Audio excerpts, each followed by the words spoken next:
Hi everyone, welcome back to Be Rich. It's me, Vinod, here, recording remotely from Bangalore once again, in my car as I'm heading to the event where I'm hopefully getting to meet some of you there. What I wanted to talk about today was about the shifting scene in the alcohol or spirits industry, so called shifting spirits. But before I get into that, as always, I would like to answer some of your questions, which you guys have been asking me on the comment section on the previous video. So first off, when we're talking about bond ETFs and NRIs, a lot of you are asking me, is there any bond ETF in the US which we can trust on for NRIs? Please guide us how to buy US bonds working in the Middle East. Deep dive into US ETF and the BND, AGG, and the VGSH and the TIP. It's a great question, and there are opportunities, especially for NRI folk who are trying to invest from the Middle East, take a US dollar exposure, that is, but cannot invest directly into the treasury bills, because US treasury bills is what I would say in the short term. If you're looking at investing, US treasury bills short term will give you the best return for your dollar. But US bond ETFs are good, and the Vanguard Total Bond Market ETF, the BND, that should give you good exposure to the US entire bond market, both government and corporates. And the AGG, which is iShare Core US Aggregated Bond ETF, is similar to the BND. It's backed by BlackRock and it's very, very liquid. The VGSH, which is the Vanguard Short-Term Treasury ETF, focuses on short duration US government bonds, low duration risk. So this is also good. The TIP, which is iShares TIP bonds ETF, that's invest in inflation protected US Treasury bonds. It's a hedge if you're worried about inflation eating into your returns, but I would rather look at the short duration. And the TLT, which is the iShares 20-year plus Treasury bond ETF, only if you believe rates are going to drop, because this is highly sensitive to rate changes. I would not do that one right now. I would rather stick to the others. But like I said, US Treasury is the best short-term Treasury right now. And for dividend-focused ETF, the SHD Schwab US Dividend ETF, yeah, that should be high-quality US dividend stocks. This is low fee and has a great track record that you can look at. And the Vanguard High Yield Dividend ETF, which is VYM, that is also good. Focus on high dividend, large caps US companies. And the HDV, which is the iShares Core High Dividend ETF. This is more defensive dividend ETF, and the JP Morgan's Equity Premium Income. It's not pure dividend, but it generates monthly income. Very popular among retirees. So, but again, these are ETFs. That doesn't mean it's low risk or it's zero risk. All of them carry risk because we are in the market and things are volatile. So if you're looking for something with zero risk, there is no such thing. So I will do a deep dive into this. If you guys are really interested, put it down in the comments. A video specifically on ETFs, these ETFs especially, bond ETFs. If you want me to dive into that, put it up in the comments, and I'll do a video on this specifically. One of you had commented saying Be Rich is becoming boring nowadays. Fair enough. Maybe we've been too focused on value, not enough drama. Maybe I should throw some masala and make this more interesting. Jokes aside, I get it. I understand you're looking for Indian stocks and you're disappointed that I'm not talking about Indian stocks. But like I said, on Instagram, I'm slowly started. It's been 2 days since I've been plugging away at Instagram. There I will try and talk about more Indian related and Indian stocks. And but as far as Be Rich is concerned, I do want to focus on American and American related stocks. So do keep that in mind. And also, I do believe value investing is all about learning, and learning about American equities, like I've said previously and many times, is a good thing. As value investors, we'll get to see, right? And thanks for all the other positive comments, the feedback. The appreciation is much loved and much appreciated from me, and I have immense gratitude to all of you. And I will work on coming on MoneyPechu in Tamil. I'll try and come at least once or twice a week as a separate video, maybe in the morning or evening as a podcast. I don't know. I'll have to figure out. Let me talk to Anand and Vishnu and see how to go about doing that, because my workload is quite full right now. Because like a lot of you know, I'm on WhatsApp, I'm on Instagram, and trying to encourage you and talk to you guys and motivate you on a daily basis, and especially help you guys out with the bond selection. So my plate is pretty full. And you're talking about U.S. long-term stocks with dividends. Some U.S. long-term stocks with dividends. You can look at Costco, Johnson and Johnson, PepsiCo, Texas Instruments. But please dive into the fundamentals and see. I'm just saying this on top of my head.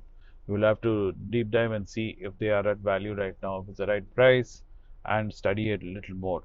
I've done videos about Johnson & Johnson and Costco, I think, if I remember right.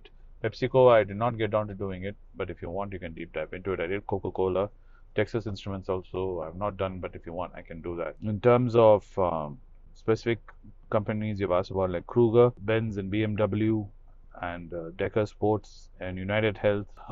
Kruger indeed is a strong defensive bet. I should do a video on that, which I will do. United Health, a healthcare beast, but valuation is what I need to see. SO Excel, high risk, high reward, they say, but I don't know. It's not for the faint-hearted, and I won't have it in my portfolio. REC, solid dividend. I've done a few videos on this, I think. I have to check. Decker and BMW, international names.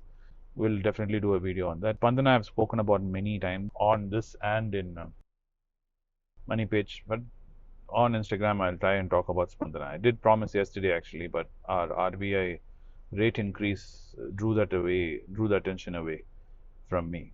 So other than that, let me get into today's video. And today's video was all about spirits, because the long term always alcohol industry is seen as a safe bet, as a value investor. We have seen that as during uncertainties, during recessions, it's a sector which has always been very strong, because people, in depression go to the bottle, as they say, but it's not safe as it used to be, is what I'm starting to see, because there's been unprecedented disruption in it, and the challenges they're facing to it is historical, and I do not know if what the stability we used to have before in this sector we have anymore. And the reason why it's happening is because there's a confluence of factors which are coming together, which is creating this disruption. One is there's a profound shift in consumer mindset. People just generally don't want to have alcohol anymore. There's a shift towards having healthier options, and even not healthier, at least moderation seems to be having a profound effect on the industry. And there's persistent economic pressure also on the industry. One is inflation. Costs has been pushing up, input cost, and retail cost has been going up. Supply chain vulnerabilities are being exposed thanks to all what's been happening in the world. Change in regulations. Each region and each government seems to be having changing landscape in terms of their relationship with the alcohol industry. And of course, the recent geopolitical tensions and the tariff wars, tit for tat, which is going on, has not helped the industry at all. And where the hope has been for the industry has been this ready to drink, or they known as RTDs. RTDs are your pre-mixed drinks which are sold in cans. So in emerging markets, especially in Asia and Latin America, these have been doing very well. But in mature markets, these RTDs are not doing so well anymore, meaning the growth has slowed down. So where they're focusing now seems to be thanks to the contraction in volume and sales of alcohol from 2023 and 2024 and now 2025. They seems to be focused on innovation. They seem to be aggressively trying to expand into this no or low alcohol space, meaning more and more like you find zero alcohol drinks. Especially if you've been in India, you'll notice there's a sudden explosion in no alcohol gin, no alcohol beer, no alcohol wine. So this zero alcohol space seems to be where the growth seems to be happening. And there's a renewed focus on premiumization. But this premiumization is also starting to stall. What they saw, the initial explosion in sales thanks to this premiumization, has come off down, because consumers are becoming more and more discerning, and just these big labels are not able to push anymore as the way they used to do, with just marking prices up, saying something is more exclusive, because consumers are demanding for that exclusivity. They want to say, what is the craft actually behind this exclusive? Why am I paying a little bit more for the same alcohol? So that has been a big problem for them. And digital transformation is they're trying to do, and cost cutting has been going on. And they've also been selling bits and pieces of their business, as we saw in Diageo in UK last month. I think it was reported they're trying to bring their debt down by selling the house silver. So as a value investor, I think we should recalibrate this, because it is just not value you need to look at. You need to look at what is happening to the sector as a whole and the changing landscape, because you need to see if the company is being agile. You need to understand consumer mindset, and you need to understand where is the innovation going to, and are they following that line. Of course, diversification and in categories in these companies is important too, with also expanding in market. But if you see, the key differences from the last recession to this time has been monumental. Usually it is a safe bet, and it's not happening. Inflation, premiumization has really been. Inflation is what has been a major pain point. Supply chain, like I said, and trade policies. So what are the major players in this?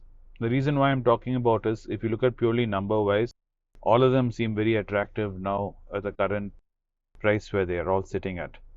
For example, if you take the company which makes what you call Jack Daniels, it had a recent correction in the market because they came out with their numbers saying they're all terrible numbers. So it went through a price correction, and the prices of the share dropped down to around below $27, and it's recovered and sitting around $28 now. And if you look at the discounted cash flow and the relative value and the intrinsic value, putting it at $37, it is around 25% undervalued, making it very attractive. And if you take Diageo, traded in the UK, and if you look at it, its intrinsic value is around 3,033 Great British pounds, but it's currently trading at 1,933. So it's around 36% undervalued. If you look at purely in terms of numbers and the history, it's looking very attractive. And Einhauser, which makes your Budweiser, that is trading at 57 euros and intrinsic values at 71. That is also a 20% discount, putting it at value. But if we look at it historically, it's not looking at value. Other one is Pernod Ricard, which is a French company, and they're trading at 88 euros, and their intrinsic value is at 138 euros. They're undervalued by 37%, and they also are looking very attractive. And of course, Heineken is there. Heineken is trading at 79 euros, and its intrinsic value is at 115 euros, and they're trading undervalued at 31%.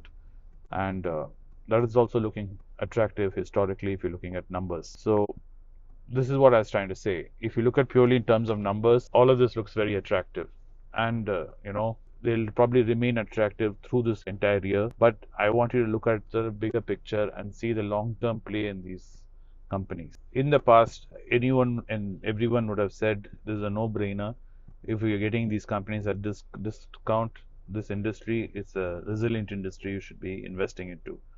My pitch is, yes, all that is true, but all things considered, I think there is a fundamental shift happening in the industry and in consumer mindset, which is what we need to focus on. By focusing on that, we'll be able to see 10 years from now where these companies will be and where this whole segment will be. Like tobacco will finally disappear. How long will it take is a big question. Like ITC is already pivoting. Are these companies pivoting? Are these companies moving? Is what the question is. So this is where I wanted to give you some Sunday food for thought. As you get into Monday, do spend time exploring this sector and these companies specifically, and see, are they pivoting? Are they moving? Are they growing? And what is the option there? I would love to hear your comments. What do you think about the spirit industry altogether? I know there are lots of Indian spirit companies like United Brewery, and you have GM breweries. I'm sure there's a whole bunch of other ones which you guys will all throw names down. But I'm talking about internationally and globally. So let me know your feedback. Let me know your comments. I'd love to hear it. And hopefully I'll get to meet some of you, like I said, at this event today when I'm there. Nothing else more to say. Hope you had a wonderful weekend and a wonderful Sunday. And I'll see you tomorrow, Monday, with another company news, or maybe I'll hit upon Kruger itself. Thanks for watching the video today, and I wish you a wonderful evening and good evening. Thank you.